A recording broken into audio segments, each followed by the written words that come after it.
विक्रमादित्य ने सैनिकों को क्यों काट डाला। एक दिन विक्रमादित्य राजमहल से कुटिया की तरफ जा रहे थे कि तभी उनकी नजर एक मृग पर पड़ी। मृग काफी अद्भुत था और ऐसा मृग विक्रम ने कभी नहीं देखा था। उन्होंने धनुष हाथ में लिया ही था कि मृग उनके समीप आकर मनुष्य की बोली में उनसे अपने प्राणों की भीख मांगने लगा। मृग को मनुष्यों की तरह बोलते देख विक्रमादित्य को बड़ा आश्चर्य हुआ। विक्रमादित्य ने पूछा कि तुम मनुष्यों की तरह कैसे बोल सकते हो। मृग ने कहा कि ये सब आपके दर्शन के प्रभाव से हुआ है। विक्रमादित्य की जिज्ञासा अब और बढ़ गई। उन्होंने उस मृग से पूछा कि ऐसा क्यों हुआ। तो मृग बोला, मैं जन्मजात मृग नहीं हूँ, मेरा जन्म मानव कुल में राजा द्रुपद के यहाँ हुआ है। अन्य राजकुमारों की भांति मुझे भी शिकार खेलने का बहुत शौक था। शिकार के लिए मैं अपने घोड़े पर बहुत दूर तक घने जंगलों में घुस जाता था। एक दिन मुझे कुछ दूरी पर मृग होने का आभास हुआ और मैंने आवाज की दिशा में बाण चला दिया। दरअसल वह आवाज एक साधना रथ योगी की थी जो बहुत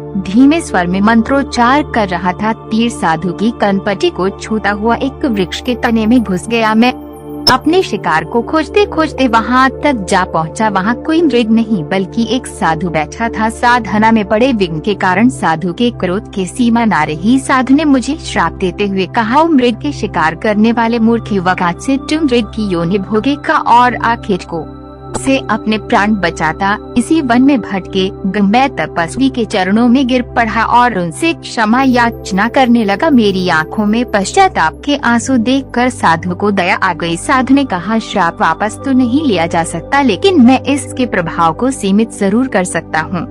तुम मृग बनकर तब तक भटकते रहोगे जब तक तुम्हें महान यशस्वी राजा विक्रमादित्य के दर्शन न हो जाए। उनके दर्शन से तुम मनुष्यों की भांति बोलने लगोगे। विक्रमादित्य ने कहा, तुम्हें मृग रूप से कब मुक्ति मिलेगी और तुम अपने वास्तविक रूप को कैसे प्राप्त करोगे। मृग बोला, योगी के कथन अनुसार जब मैं आपको उनके पास लेकर जाऊंगा तो अपने वास्तविक रूप को प्राप्त कर लूंगा। विक्रम उस मृग को साथ लेकर जंगल में साधु की खोज में निकल पड़े। विक्रमादित्य उस मृग के साथ काफी दिनों तक जंगल में भटकते रहे। तभी एक दिन उन्हें एक वृक्ष पर उल्टा होकर साधना करता योगी दिखा। विक्रम समझ गए कि ये वही तपस्वी है। साधु पेड़ से नीचे उतरा और विक्रमादित्य का अभिवादन किया। साधु ने कहा, हे राजन, इतने सालों से मैं आपकी ही प्रतीक्षा कर रहा था। विक्रमादित्य ने कहा, हे ऋषिवर, बताइए मैं आपकी क्या सहायता कर सकता हूँ। साधु ने विक्रमादित्य से इंद्र द्वारा दी गई चमत्कारी मूंगे वाली माला मांगी। विक्रमादित्य ने खुशी खुशी वह माला साधु को भेंट कर दी। योगी ने विक्रम का आभार व्यक्त किया और श्रापित राजकुमार फिर से मानव बन गया। राजकुमार को लेकर विक्रमादित्य वापस अपने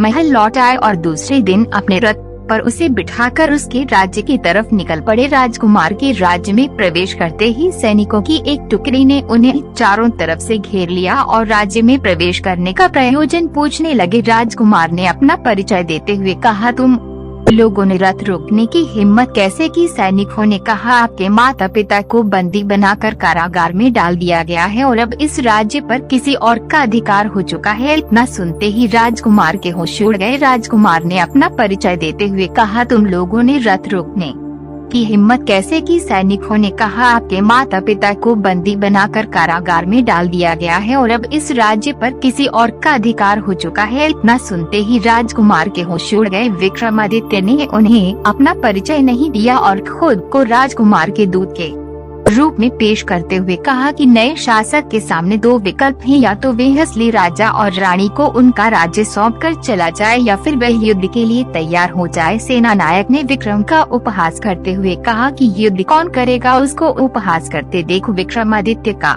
क्रोध सातवें आसमान पर पहुंच गया। उन्होंने अपनी तलवार निकाली और उसका सर धड़ से अलग कर दिया। सेना में भगदड़ मच गई। सैनिक दौड़कर नए शासक के पास गया और सारा हाल कह सुनाया। नया शासक तुरंत सेना लेकर विक्रम और राजकुमार की तरफ निकल पड़ा। विक्रमादित्य इसी ताक में बैठे थे। विक्रम ने जादुई तिलक लगाया जिससे वे अदृश्य हो सकते थे। अदृश्य होकर विक्रमादित्य ने दुश्मनों को गाजर मूली की तरह काटना शुरू कर दिया। जब सैकड़ों सैनिक मारे गए और दुश्मन नजर नहीं आया तो सैनिकों में भगदड़ मच गई और राजा को वहीं छोड़ अधिकांश सैनिक युद्ध भूमि से भाग खड़े हुए उन्हें लगा कि कोई पैशाचिक शक्ति उनका मुकाबला कर रही है। नए शासक का चेहरा देखने लायक था। भय के कारण वे थर-थर कांपने लगा। तभी विक्रम ने अपनी तलवार उसकी गर्दन पर रख दी और अपने वास्तविक रूप में आ गए। विक्रमादित्य ने अपना परिचय देते हुए कहा कि या तो इसी क्षण ये राज्य छोड़कर भाग जाओ या प्राण दंड के लिए तैयार रहो। वे शासक विक्रमादित्य की शक्ति से परिचित था। वे उसी क्षण उस राज्य से भाग खड़ा हुआ। वास्तविक राजा और रानी को उनका राज्य वापस दिलाकर विक्रमादित्य ने राजकुमार से विदा लिया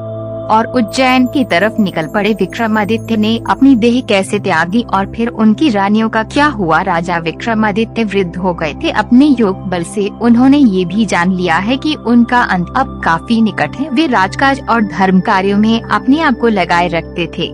उन्होंने वन में भी साधना के लिए एक आवास बना रखा था। एक दिन उसी आवास में रात के समय विक्रमादित्य को एक अलौकिक प्रकाश दिखाई पड़ा। उन्होंने गौर से देखा तो पता चला कि सारा प्रकाश सामने वाली पहाड़ियों से आ रहा है। इस प्रकाश के बीच उन्हें एक चमकता हुआ सुंदर भवन दिखाई पड़ा। विक्रमादित्य ने उसी क्षण बेताल का स्मरण किया। उनके आदेश पर बेताल उन्हें पहाड़ी पर ले आया और बोला है राजन, इससे आगे मैं आपको नहीं लेकर जा सकता। कारण पूछने पर बेताल ने कहा कि भवन के चारों ओर एक योगी ने तंत्र का घेरा डाल रखा है और इस भवन में उसी का निवास है। इन घेरों के भीतर वही प्रवेश कर सकता है जिसका पुण्य उस योगी से अधिक है। विक्रम ने सच जानकर भवन की ओर कदम बढ़ा दिया। चलते चलते वे भवन के प्रवेश द्वार तक आ गए। तभी एक अग्निपिंड आया और विक्रमादित्य के पास आकर स्थिर हो गया। विक्रमादित्य उस भवन के प्रांगण में जा पहुँचे। भवन के प्रांगण में एक तपस्वी बैठा था। तपस्वी ने क्रोधित स्वर में कहा, कौन हो तुम? विक्रम ने कहा, है ऋषिवर, मैं उज्जैन का राजा विक्रमादित्य हूँ। साधु ने कहा, आपके दर्शन की मुझे आशा नहीं थी राजन। तपस्वी ने विक्रमादित्य का खूब आदर सत्कार किया और विक्रम से कुछ मांगने के लिए कहा। विक्रमादित्य ने वह भवन ही तपस्वी से मांग लिया। विक्रमादित्य को वन सौंपकर योगी उसी क्षण जंगल में चला गया। साधु काफी दूर चला गया और उसकी भेंट अपने गुरुवार से हुई। गुरुवार ने उसे इस तरह भटकने का कारण पूछा तो उसने कहा कि मैंने अपना भवन राजा विक्रमादित्य को दान कर दिया है। गुरुवार को हंसी आ गई और कहा, इस धरती के सर्वश्रेष्ठ दानवीर को तुम क्या दान करोगे? तुम विक्रमादित्य के पास जाओ और अपना भवन फिर से मांग लो। साधु ने अपना भेष बदला और उस कुटिया के पास जा पहुंचा जहां विक्रमादित्य साधना करते थे। साधु अपना भेष बदलकर विक्रमादित्य के पास जा पहुंचा और विक्रमादित्य से रहने की जगह की याचना करने लगा। विक्रमादित्य ने कहा, हे ऋषिवर, आप अपनी इच्छित जगह मांग सकते हैं। साधु ने विक्रमादित्य से वे भवन मांग लिया। विक्रमादित्य ने मुस्कुराते हुए कहा, हे ऋषिवर, वह भवन ज्यों का त्यों छोड़कर मैं उसी समय वापस आ गया था। मैंने बस आपकी परीक्षा लेने हेतु वह भवन मांगा था। साधु प्रसन्न होकर वापस अपने भवन की ओर निकल पड़ा। समय बीतता चला गया और विधि के लिखे विधान के अनुसार काफी वृद्ध होने के कारण एक दिन विक्रमादित्य ने अपनी देह त्याग दी। उनकी मृत्यु की खबर मिलते ही चारों तरफ हाहाकार मच गया। उनकी प्रजा का रो रो कर बुरा हाल था। जब विक्रमादित्य की चिता सजी तो उनकी सभी रानियां विक्रमादित्य की चिता पर जा बैठी और सती हो गई। स्वयं देवताओं ने उनकी चिता पर पुष्प वर्षा की। यदि आपको विक्रमादित्य की कहानियाँ अच्छी लगी तो वीडियो को लाइक जरूर करें। यदि आप विक्रमादित्य के जीवन के अनसुनी किस्से और भी सुनना चाहते हैं तो कमेंट करके जरूर बताएं। कौन था वो चोर जिसने पूरी राजधानी लूट डाली? बहुत समय पहले की बात है। एक चोर था जो बड़ा ही चतुर था। एक दिन उसने सोचा कि जब तक वह कुछ बड़ा कारनामा नहीं करेगा तब तक लोगों के बीच उसकी धाक नहीं जमेगी। ये सोचकर चोर राजधानी की ओर निकल पड़ा। वहां पहुंचकर उसने पूरी राजधानी का चक्कर लगाया कि वे कहां क्या क्या कर सकता है। उसने राजा के महल से चोरी करने की ठानी, लेकिन द्वार पर सैनिकों की सुरक्षा के चलते महल में प्रवेश करना असंभव था। महल में एक बहुत ही विशाल घड़ी लगी थी जो दिन और रात का समय बताने के लिए घंटे बजाती रहती थी। चोर ने लोहे की कुछ किले इकट्ठा की और जब रात को घड़ी ने 11 बजे बजाए तो घंटे की आवाज के साथ वह महल की दीवार में एक ठोकता गया। घड़ी में 11:00 बजने के साथ उसने कुल 11 कील दीवार में ठोकी और उनको पकड़कर चोर महल में दाखिल हो गया। वह राजकोष तक जा पहुंचा और वहां से बहुत सारे बेशकीमती हीरे चुरा लाया। महल में चोरी की खबर सुनते ही राजा ने मंत्रियों को आदेश देते हुए कहा, नगर में गश्त करने वाले सिपाहियों की संख्या दुगनी कर दी जाए और रात में अगर कोई संदिग्ध दिखे तो उसे तुरंत गिरफ्तार कर लिया जाए। मंत्री का भेष बनाए हुए चोर दरबार में ही मौजूद था। उसने राजा की सारी योजना सुन ली। उसे गश्त करने वाले सिपाहियों का भी पता चल गया। चोर ने साधु का भेष धरा और उन सभी सिपाहियों की पत्नियों से जाकर मिला जो नगर में पहरा दे रहे थे। सभी महिलाएं एक ही बात को लेकर उत्सुक थी कि उनके पति चोर को पकड़े और राजा से इनाम ले। एक एक करके चोर उन सब के पास गया और उनके हाथ देखकर बताता कि वह रात उसके लिए बड़ी ही शुभ है। तुम्हारे पति के पोशाक में चोर तुम्हारे घर आएगा। घर के सारे दरवाजे बंद कर लेना और भले ही वह पति की आवाज में बोलता सुनाई दे उसके ऊपर जलता कोयला फेंकना। इसका नतीजा ये होगा कि चोर पकड़ में आ जाएगा और इसके पारितोषिक पुरस्कार मिलेंगे। रात होते ही सारी स्त्रियां चोर के आने की प्रतीक्षा करने लगी। सिपाहियों ने पूरी रात नगर में पहरा दिया और जैसे ही सुबह के 3:00 बजे उन्हें लगा अब चोर नहीं आएगा। हालांकि अभी भी अंधेरा था। सभी सिपाही अपने घरों की तरफ निकल पड़े। जैसे ही वे अपने घर पहुँचे तो स्त्रियों को संदेह हुआ कि चोर आया है और साधु के बताए अनुसार उन्होंने जलते हुए कोयले उन पर फेंक दिए और दरवाजा बंद कर लिया। सिपाही जल गए और बड़ी ही मुश्किल से वे अपनी पत्नियों को विश्वास दिला पाए कि वे ही उनके असली पति हैं। सभी की हालत गंभीर थी और उन्हें वैद्य के पास ले जाया गया। दूसरे दिन जब राजा दरबार में आया तो उसे सारा हाल सुनाया गया। राजा बहुत चिंतित हुआ और उसने कोतवाल को आदेश देते हुए कहा कि तुम स्वयं जाकर चोर को पकड़ो। उसी रात कोतवाल चोर को पकड़ने के लिए निकल पड़ा। रात्रि में कोतवाल नगर में पहरा दे रहा था कि तभी पीछे से आवाज आई कि मैं चोर हूँ। कोतवाल ने कहा मजाक छोड़ो, अगर तुम चोर हो तो सामने आओ, मैं तुम्हें इसी वक्त काट में डाल दूंगा। चोर कोतवाल के सामने आ गया और उसके साथ काट डालने की जगह जा पहुंचा। वहां जाकर चोर ने कहा कोतवाल साहब, इस काट को आप कैसे इस्तेमाल करते हैं, एक बार मेहरबानी करके मुझे समझा दीजिए। कोतवाल ने कहा तुम्हारा क्या भरोसा मैं तुम्हें बताऊं और तुम भाग जाओ। तो चोर बोला आपके बिना कहे मैंने खुद को आपके हवाले कर दिया, मैं भले क्यों भागू। कोतवाल उसे ये दिखाने के लिए राजी हो गया कि काट कैसे डाला जाता है। जन ही उसने अपने हाथ पैर उसमें डाले कि चोर ने झट चाबी घुमाकर काट का ताला बंद कर दिया। चोर कोतवाल को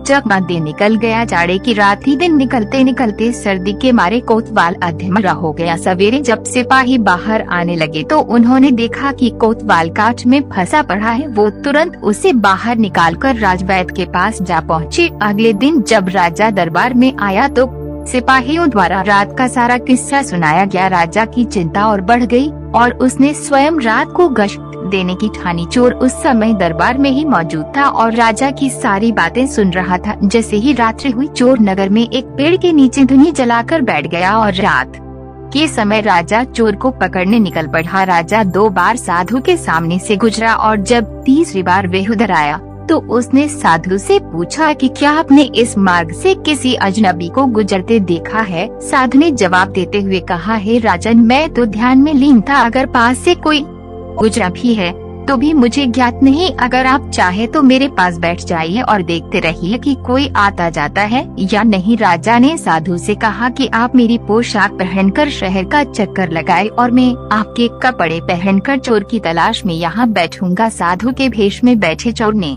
राजा की बात मान ली। दोनों ने आपस में कपड़े बदल लिए। चोर तत्काल राजा के घोड़े पर सवार होकर महल की तरफ निकल पड़ा और राजा के शाही कमरे में जाकर आराम से सो गया। बेचारा राजा साधु के भेष में पूरी रात चोर का इंतजार करता रहा। सवेरे के 3:00 बजने को आए तो राजा ने सोचा न तो साधु लौट कर आया और न ही कोई आदमी इस रास्ते से गुजरा। ये सोचकर राजा महल की तरफ निकल पड़ा, लेकिन किले के द्वार पर खड़े द्वारपाल ने राजा को अंदर जाने से रोक दिया। द्वारपाल ने सोचा राजा तो पहले ही अंदर जा चुका है, होना हो यह वही चोर है। सैनिकों ने राजा को पकड़कर काल कोठरी में डाल दिया। राजा ने शोर मचाया पर किसी ने भी उनकी बात ना सुनी। दिन का उजाला होने पर काल कोठरी का पहरा देने वाले एक सैनिक ने राजा का चेहरा पहचान लिया और डर के मारे थर-थर कांपने लगा। वह राजा के पैरों में गिर पड़ा। राजा ने सभी सिपाहियों को बुलाया और महल में जा पहुंचा। चोर रात भर महल में सोता रहा और सूरज की पहली किरण के साथ ही राजा की पोशाक में रफू चक्कर हो गया। अगले दिन जब राजा अपने दरबार में पहुंचा तो उसने ऐलान किया है कि अगर चोर उसके सामने उपस्थित हो